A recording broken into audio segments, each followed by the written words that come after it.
নমস্কাৰ ফ্ৰেণ্ডছ, আশা কৰোঁ আপোনালোক নিশ্চয় ভালে আছে। ফ্ৰেণ্ডছ, আজিৰ ভিডিঅ'টোত মই আলোচনা কৰিম ডাটা কেনেকৈ ষ্ট'ৰ কৰিব পাৰি, কি কি পদ্ধতিৰে ডাটাবিলাক ষ্ট'ৰ কৰিব পাৰি, আৰু ক্লাউড ষ্ট'ৰেজ কি বস্তু, ক্লাউড ষ্ট'ৰেজেৰে কেনেকৈ ডাটা ষ্ট'ৰ কৰিব পাৰি সেই বিষয়ে আলোচনা কৰিম। গতিকে আহক ভিডিঅ'টো আৰম্ভ কৰোঁ। ধৰক আপুনি এটা ডাটা পালে, ডাটা যিকোনো হ'ব পাৰে, আপোনাৰ অডিঅ' ভিডিঅ' কিবা ফাইল ডকুমেণ্ট যিকোনো হ'ব পাৰে বা ফটো হ'ব পাৰে। তো সেই ডাটাবিলাক আপুনি যদি পায় তেতিয়া আপুনি ক'ত ছেভ কৰিব? আপোনাৰ পেন ড্ৰাইভত বা হাৰ্ড ডিস্কত ছেভ কৰিব।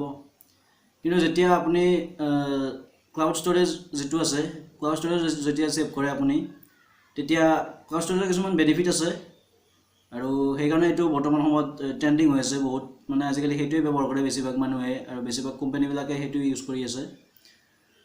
তো ক্লাউড কম্পিউটিঙত, ক্লাউড ষ্ট'ৰেজত কি হয়, যেতিয়া আপুনি ডাটা এটা ছেভ কৰিব, তেতিয়া আপোনাৰ ডাটাটো আপোনাৰ নিজৰ ডিভাইচত নাথাকে। আপোনাৰ যিটো কোম্পানীৰ আপুনি ক্লাউড ষ্ট'ৰেজ আপুনি লয়, সেই কোম্পানীটোত সেইটো ছাৰ্ভাৰত আপোনাৰ বস্তুখিনি ষ্ট'ৰ হ'ব। তেতিয়া আপোনাৰ কি হয়, আপোনাৰ সেই বস্তুটো হেৰাই যোৱা ভয় নাথাকে। যেতিয়া ধৰক আপুনি আপোনাৰ হাৰ্ড ডিস্কত যেতিয়া ছেভ কৰি থ'ব, তেতিয়া আপোনাৰ হাৰ্ড ডিস্কখন কেতিয়াবা হয়তো বেয়া হ'ব পাৰে, বা আপোনাৰ যেতিয়া পেন ড্ৰাইভত থ'ব তেতিয়া পেন ড্ৰাইভ অতি সহজে বেয়া হৈ যাব পাৰে, বা পানী চানী সোমালেও বেয়া হ'ব পাৰে। তো তেতিয়া কি হয়, আপুনি যেতিয়া ক্লাউড ষ্ট'ৰেজত বস্তুটো থয়, তেতিয়া মানে সেইখিনিৰ ৰেছপনচিবিলিটি কোম্পানীটোৱে লয়। আপুনি যিটো কোম্পানীৰ পৰা ক্লাউড ষ্ট'ৰেজটো ইউজ কৰি আছে, সেইটো কোম্পানীয়ে লয়। তেওঁলোকে কি কৰে, মানে তেওঁলোকে আপুনি যিটো ফাইল দিব, সেইটো ফাইল তেওঁলোকে 3-4টামান ঠাইত কপি কৰি নিজৰ ছাৰ্ভাৰত ছেভ কৰি। তেতিয়া কি হয়, আপোনাৰ ডাটাটো হেৰুৱাৰ ভয় নাথাকে।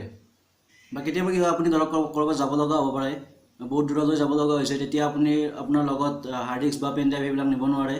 তেতিয়া আপুনি কি কৰিব পাৰে, যেতিয়া আপোনাৰ ষ্ট'ৰেজত ক্লাউডত যেতিয়া আপোনাৰ বস্তুখিনি ষ্ট'ৰ হ'ব, তেতিয়া আপুনি যিকোনো ঠাইৰ পৰা, যিকোনো জেগাৰ পৰা, যিকোনো কম্পিউটাৰৰ পৰা, যিকোনো মোবাইলৰ পৰা আপুনি সেইখিনি এক্সেছ কৰিব পাৰে। আপুনি ডাউনলোড কৰিব পাৰে, বা সেইখিনি বেলেগক দেখাব পাৰে, বা অতি সহজে শ্বেয়াৰো কৰি দিব পাৰে তাৰ পৰা। তো সেনেকুৱা আছে cloud computing, cloud storage. Cloud ষ্ট'ৰেজত কি হয়, আপোনাৰ বস্তুবিলাক বহুত ৰিলায়েবল হয়, আৰু ছিকিউৰিটি বহুত থাকে, আৰু আপোনাৰ বস্তুবিলাক হেৰুৱাৰ ভয় নাথাকে। তো সেইকাৰণে মানুহে আজিকালি ক্লাউড ষ্ট'ৰেজৰ ওপৰত বেছি গুৰুত্ব দিছে, আৰু কোম্পানীবিলাকে, ডাঙৰ কোম্পানীবিলাকে নিজৰ ক্লাউড ষ্ট'ৰেজ ওলাইছে। আপুনি ব্যৱহাৰ কৰি থাকে নিশ্চয়। আপোনাৰ গুগল ফটো যিটো আছে, সেইটো এটা ক্লাউড ষ্ট'ৰেজ হয়। তাত আপোনাৰ ফটোবোৰ যেতিয়া আপুনি থ'ব, ফটো বা ভিডিঅ'বিলাক যেতিয়া থ'ব, তেতিয়া গুগলৰ ক্লাউডত ছেভ হয়, গুগলৰ ছাৰ্ভাৰত। তো তাৰ পৰা আপুনি যিকোনো সময়তে এক্সেছ কৰিব পাৰে, আৰু বেলেগৰ কম্পিউটাৰৰ পৰা আপুনি সেইখিনি এক্সেছ কৰিব পাৰে। তো আপুনি জিমেইল নিশ্চয় ব্যৱহাৰ কৰে। তো জিমেইলটো এনেকুৱা আছে, জিমেইলবিলাকো ক্লাউডত ছেভ হয়। আৰু বিভিন্ন ধৰণৰ কোম্পানী আছে। এমাজনে আজিকালি উলিয়াইছে ষ্ট'ৰেজ, জিঅ'ৰো আছে, জিঅ'ৰো ক্লাউড আছে। তো সেনেকৈ আপুনি বিভিন্ন ধৰণৰ কোম্পানীৰ পৰা আপুনি ক্লাউড ল'ব পাৰে। আপোনাৰ গুগলত বা জিমেইলত আপোনাৰ 5 GB লৈকে, 15 GB লৈকে আপোনাৰ ষ্ট'ৰেজ দিয়ে, ফ্ৰী ষ্ট'ৰেজ। তাৰপিছত যেতিয়া আপোনাৰ বেছিকৈ লগা হ'ব, তেতিয়া আপুনি মান্থলি হিচাপত পইচা দিব লাগিব। আপুনি যিমান পইচা দিয়ে সেই হিচাপত প্লেন আছে। তো তাৰ কাৰণে আপুনি পে' কৰিব লাগে, আৰু সেইবিলাক বেছি ছিকিউৰ হয়। মানে আপুনি ফ্ৰী যিখিনি পায়, ফ্ৰীতকৈ সেইখিনি মানে বেছি ছিকিউৰ হয়, মানে বেলেগে নাপায়, বা হেক হোৱাৰ সম্ভাৱনা বহুত কম। আৰু যিখিনি আপোনাৰ ফ্ৰী হয়, সেইখিনি অলপ কম ছিকিউৰ হ'লেও, গুগলৰ বস্তু যিহেতু হেক হোৱাৰ চান্স খুবেই কম। তো গতিকে এনেকুৱাকৈ মানে কি ক্লাউড ষ্ট'ৰেজ চলি আছে। আপুনি যদি ইউজ কৰি পাইছে, তেতিয়াহ'লে ভাল কথা। যদি আপুনি ইউজ কৰা নাই, তেতিয়াহ'লে আপুনি ইউজ কৰি চাব পাৰে। আপুনি এইটো বহুত ৰিলায়েবল হয়, আৰু মানে বহুত বেছি ফাইদা এইটোৰ। আপুনি যিকোনো ঠাইৰ পৰা, সেইটো মানে ইয়াৰ বহুত ডাঙৰ ফাইদা যে আপুনি যিকোনো ঠাইৰ পৰা আপোনাৰ হাতত একো নোহোৱাকৈ আপুনি লৈ যাব পাৰে।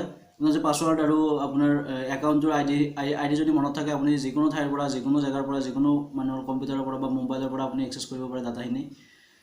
তো সেইকাৰণে আপুনি ইউজ কৰি চাব পাৰে। আপোনাৰ যদি লেপটপ আছে, লেপটপত আপোনাৰ মাইক্ৰ'ছফ্টৰ OneDrive আছে, বা ড্ৰপবক্স আছে, আৰু জিঅ' এমাজনটোৰ কথা ক'লোৱেই। তো সেনেকুৱা আপুনি যিকোনো কোম্পানীৰ পৰা ল'ব পাৰে। তো আপুনি নিশ্চয় গম পালে যে ক্লাউড ষ্ট'ৰেজ কি, ক্লাউড ষ্ট'ৰেজে কেনেকৈ কাম কৰে।